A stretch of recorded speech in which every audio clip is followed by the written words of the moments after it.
tahiyatan mubarakatan min indillah. Assalamualaikum warahmatullahi wabarakatuh. Alhamdulillah, alhamdulillahi rabbil alamin, wa bihi nasta'in ala umurid dunya waddin.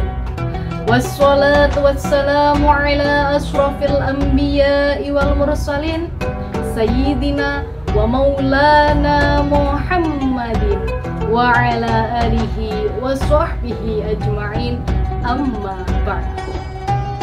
Hadratul muhtaram, para alim, para ulama, dan saya hormati Dewan Hakim yang arif dan bijaksana, dan tak lupa para pemirsa yang ada di rumah yang berbahagia.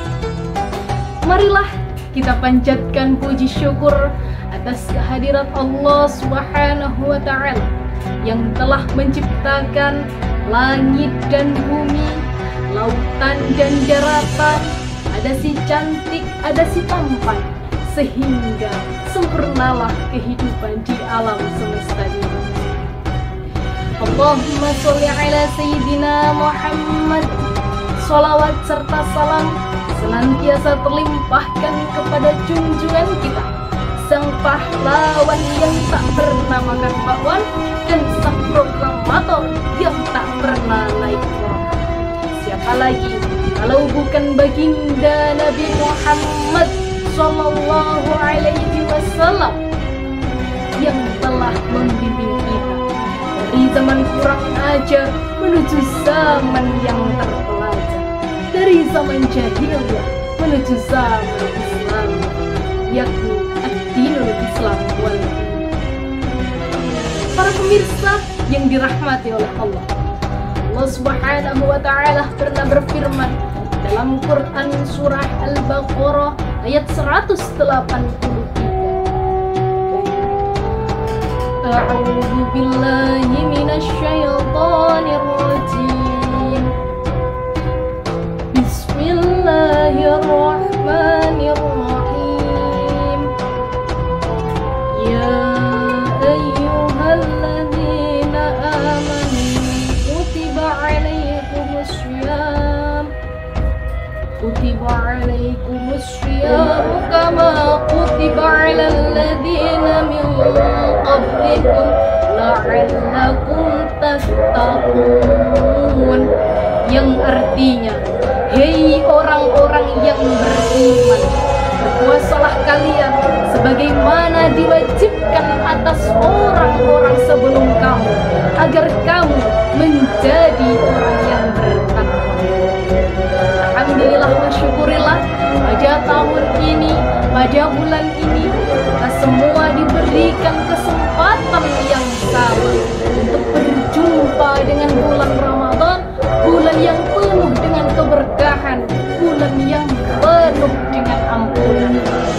Maka dari itu para pemirsa, dalam kesempatan yang penuh buah ini, izinkan saya Andini Putri Maharani, bukan Andini Maharani, untuk menyampaikan sedikit tausiah yang berjudul menuju keberkahan Ramadan dengan jalan kesucian jiwa menuju kebahagiaan abadi.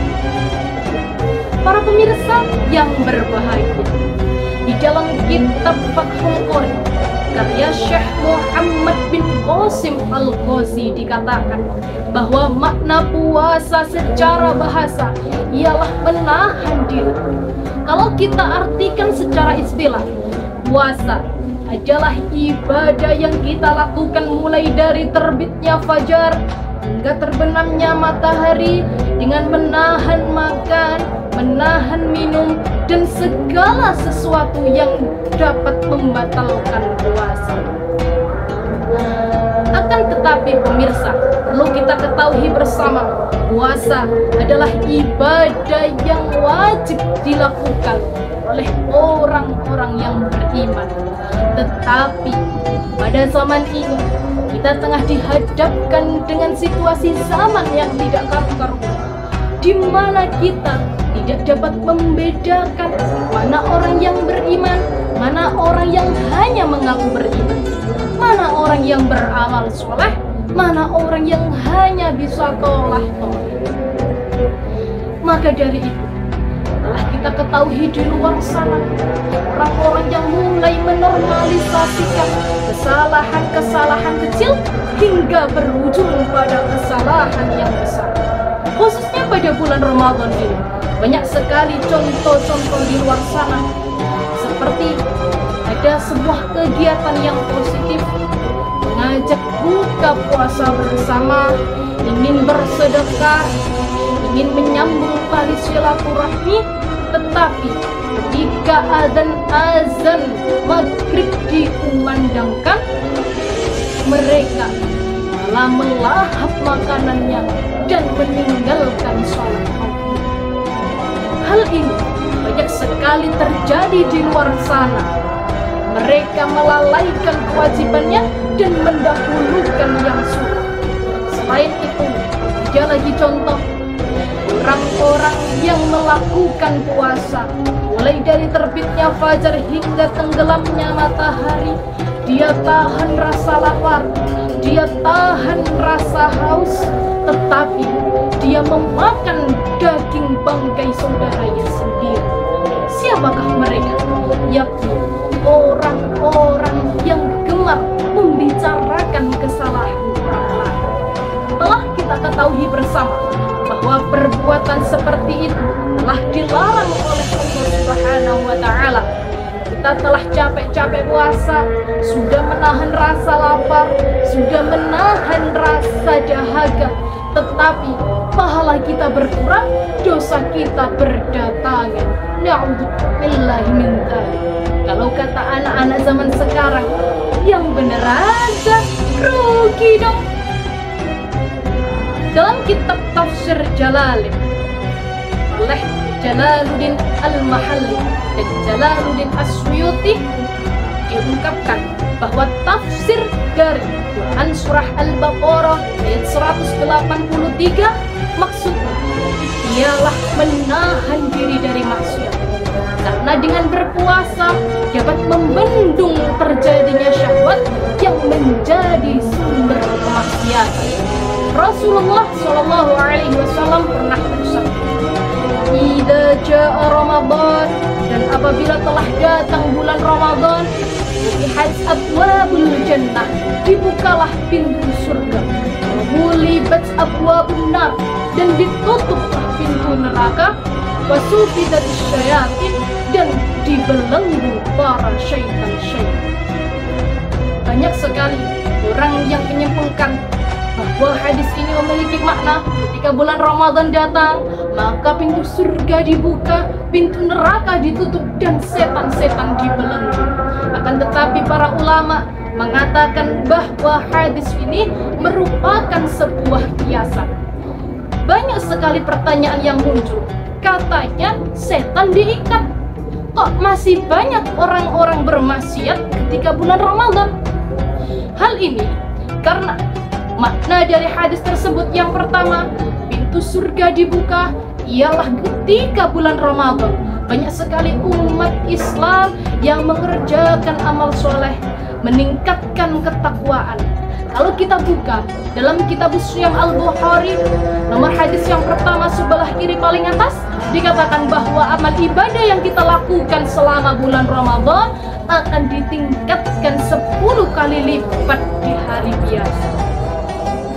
Ketika bulan Ramadan, banyak sekali orang-orang yang bertaubat, banyak sekali orang yang memohon ampun kepada Allah. Maka itulah diibaratkan neraka yang ditutup pintu. Maka dari itu, sudah banyak orang yang bertakwa, banyak orang yang bertaubat, akhirnya syaitan pun tidak memiliki peluang untuk menggoda manusia. Perlu diketahui, ketika seseorang yang tidak mau memohon ampun kepada Allah, tidak mau bertaubat, tidak mau meningkatkan amal ibadahnya, maka dengan mudahnya setan akan menggoda. Maka dari itu para pemirsa, kita tingkatkan amal ibadah kita cegah diri kita dari godaan-godaan syaitan. Karena sungguh banyak sekali kebaikan yang kita dapatkan, pahala yang dilipat gandakan ketika kita beramal di bulan Ramadan. seperti kita bersedekah, kita tadarus Al-Quran, kita mengikuti sholat tarawih berjamaah, dan masih banyak lagi. Ada sebuah syair yang mengatakan, tiket swarga regane murah, nanging aneh akeh sing wegah. Tiket nang swarga regane murah, nanging aneh akeh sing wegah. Tumindak becik abot lakone, akeh godane lan rintangane, sing kuat imane selamat uripe. Ya Imam Ar-Rusdi ya sanadi, anta babullah di mu'tiyadi, fadi dunya ya wa akhirati. Ya Rasulullah di mu'tiyadi, tiket neraka regane larang, nanging sing seneng sak pirang-pirang. Tiket neraka regane larang, nanging sing seneng sak pirang-pirang. Tumindak Allah pancene gampang, ojo turuti godane setan sing ngajak marang kesengsaraan. Demikianlah apa yang dapat saya sampaikan, kurang lebihnya saya mohon maaf. Yuk juminten selilitan timbo arep mangan kupat ora isi. Cekap semanten atur kawula bilih wonten lepat nyuwun agungi pangapura. Wabillahi taufik wal hidayah wa ridha wal inayah. Wassalamualaikum warahmatullahi wabarakatuh.